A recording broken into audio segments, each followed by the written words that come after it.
안녕하십니까. 오늘도 주님의 은혜로 살아가는 저희들 되길 소망합니다. 오늘 본문은 바벨론의 패망을 예고하고 있습니다. 그 시작은 1절에서 해변 광야에 관한 경고라고 말하고 있습니다. 해변 광야라는 표현은 바벨론의 실상을 꼬집는 내용이죠.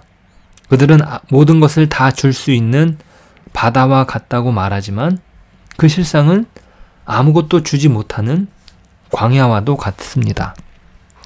이들이 어떠한 것도 풍성히 줄 수 없음을 말하고 있죠. 하지만 그들은 자신들이 모든 것을 줄 수 있는 것이라 여겼습니다. 실상 그것들은 다 다른 이들에게 빼앗은 것입니다. 2절이 그렇게 기록합니다. 혹독한 묵시가 내게 보였도다. 속이는 자는 속이고 약탈하는 자는 약탈하도다. 엘람이여 올라가고 메대여 에워싸라. 그의 모든 탄식을 내가 그치게 하였노라 하시도다. 속이는 자는 속이고 약탈하는 자는 약탈하도다. 이들이 쌓아올린 부와 명성은 속이는 것이었고 약탈하는 것이었습니다. 사실 여기에서 언급된 엘람과 메대는 바벨론의 동맹국들이었습니다. 현재 이사야가 살고 있는, 그가 선포하고 있는 그 예언의 시대에는 이들이 서로 잘 지내고 있었지만 결국 이들은 서로 물고 뜯는 원수지간이 될 것입니다. 아니, 바벨론을 물어뜯는 가장 거대한 적으로 부상하는 것이죠. 오늘 말씀은 9절에서 기록된 것처럼 보소서 마병대가 쌍쌍이 오나이다 하니 그가 대답하여 이르시되 함락되었도다 함락되었도다 바벨론이여 그들이 조각한 신상들이 다 부서져 땅에 떨어졌도다 하시도다. 바벨론을 향한 경고의 말씀이지만 이것은 세상을 향한 경고의 말씀이기도 합니다. 해변 광야라고 시작된 예고는 어느 특정 지역을 말한다기보다 인류 보편의 문제들, 즉 하나님 없이 살아가는 사람들의 운명을 지적하는 데 목적이 있습니다. 이들의 운명은 어떻습니까? 혹독한 심판을 받을 것입니다. 이사야는 그들이 당할 고통을 느낄 뿐만 아니라 마음은 공포로 가득합니다. 모든 것이 어두움에서 이루어지는 것 같은 느낌에서 날이 새기를 기다렸더니 새벽빛은 도리어 그를 무서워 떨게 만들었죠. 바벨론은 곧 있을 바사와 메대의 그로 인한 비참한 결과를 모르고 태평성대를 누리는 듯 일상을 보냅니다. 식탁을 베풀고 먹고 마십니다. 사실 이들은 하나님의 심판 앞에 자유롭지 못합니다. 타락에 흥청망청되는 것이죠. 이들이 파수꾼을 세웠어도 소용이 없습니다. 오히려 하나님께서는 더 큰 위력을 갖춘 침략군을 준비시킵니다. 5절에서 너희 고관들아 일어나 방패의 기름을 바를지어다 라고 말씀하시는 것은 누구에게 말씀하시는 것일까요? 바벨론이 앞으로 쳐들어올 적군을 대비하라고 말씀하시는 것일까요? 아닙니다. 이들은 이미 흥청망청 정신을 못 차리고 있습니다. 자신들이 세워놓은 파수꾼이 있으니 안심했던 것이죠. 이들은 이들을 침략할 군대들에게, 하나님께서는 이들을 침략할 군대들에게 명령하십니다. 앞으로 치르게 될 공격의 태세를 갖추라는 것이죠. 방패에 기름을 바르고 만발의 준비를 하라는 것입니다. 바벨론을 향한 결과를 보고받으라고 하나님께서는 파수꾼을 세우라고 하십니다.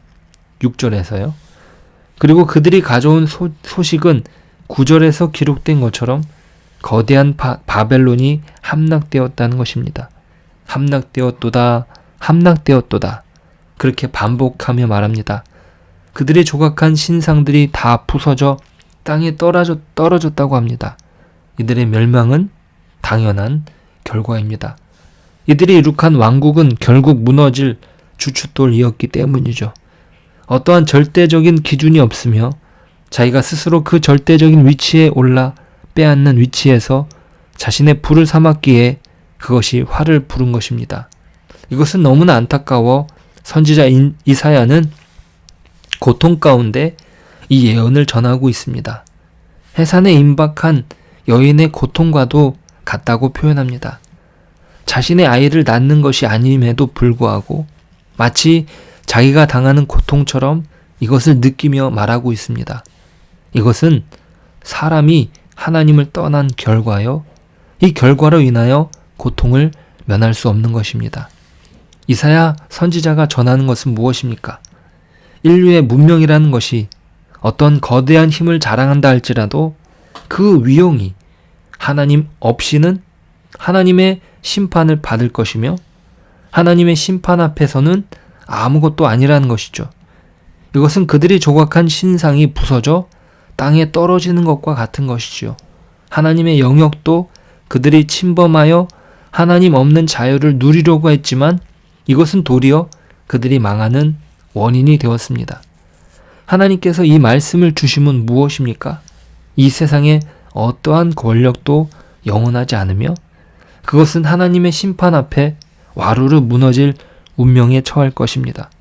이것은 그저 당연한 것으로 받아들이는 것이 아니라 너무나 아픈 현실이라는 것이죠. 이사야가 고통스러워한 이유가 그렇습니다. 죄의 그늘 아래 살아가는 사람의 결국이 그렇습니다. 예수님께서도 이 땅을 불쌍히 여기시며 눈물을 흘리신 이유가 그렇지 않습니까? 죄로 인하여 방황하며 유리하는 처지를 너무나 잘 아셨던 것이죠. 이사야가 아파할 이유가 없습니다. 자신들의 원수의 결과가 망하는 것이야 당연한 것 아닙니까? 하지만 하나님을 믿는 신자로서 하나님의 말씀을 전하는 선지자로서 하나님의 마음을 아는 것입니다.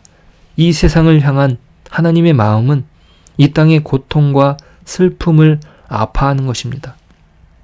이것이 곧 우리를 아버지께로 돌아오게 만든 사랑 아닙니까? 우리가 어떻게 돌아올 수 있었습니까? 이 세상에 대하여 하나님은 아파하셨습니다. 하나님은 우리가 돌아오길 원하셨던 것이죠. 우리는 하나님의 그 사랑을 받은 신자로서 이 세상 속에 우리의 책임을 감당하는 것입니다. 소돔과 고모라가 망하는 현실 속에서도 찾으신 사람이 누구였습니까? 의인 10명입니다. 그 10명의 역할이 얼마나 중요했습니까? 세상의 어떤 기술이나 문명이라도 막지 못하는 심판을 막을 수 있었던 것이죠. 하나님은 이 의인 10명을 찾으십니다. 그 10명이 그 나라를 살리고 민족을 살릴 것입니다. 그 나라가 부하고 기술이 뛰어나고 그런 것이 문제가 아니라 의인을 찾으신다는 것이죠. 그 의인이 나라를 살리고 민족을 살리는 것입니다. 이 시대가 더욱 신실한 신자를 필요로 합니다. 나를 왜 이런 곳에 이런 환경에서 살게 하셨습니까? 그것은 하나님께서 찾으시는 의인의 자리에 있게 하시기 위해서죠. 우리에게 그 자리를 허락하신 줄 믿습니다. 우리는 그것을 깨달아 우리가 맡은 책임을 다하고 우리가 하나님의 사람으로서 하나님의 마음을 가지고 애통해야 하고 또 사랑하는 그 자리에 우리는 가야 될 줄 믿습니다.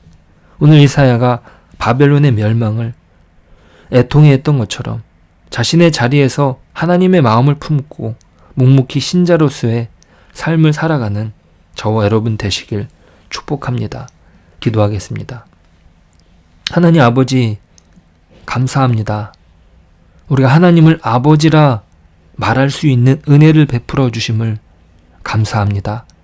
우리는 하나님이 기준이 되어서 이 땅에서 살아가는 존재들입니다. 하나님, 우리가 가지고 있는 생명과 진리와 하나님의 그 사랑을 온전히 나타낼 수 있도록 도와주십시오. 우리만이 그 절대적인 하나님을 소유했으며 또 우리가 예수 그리스도의 그 십자가로 말미암아 그 사랑을 나눌 수 있는 자들입니다. 하나님, 우리가 몸담고 있는 이 사회와 이 나라에서 이 시대에 지금이야말로 성도들이 자기 몫을 할 때입니다. 나가서 남들에게 정답만을 외치는 것이 아니라 우리가 정답대로 살아갈 수 있도록 도와주십시오. 우리는 희생하고 용서하고 기다리며 남을 위해 기도해야 될 줄 믿습니다. 이 책임을 감당할 믿음을 허락하여 주시고 또 이 시대 속에서 살아가며 하나님의 뜻이 우리를 통하여 결실을 맺는 그런 복된 인생이 될 수 있도록 은혜를 베풀어 주옵소서. 예수님의 이름으로 기도드립니다. 아멘.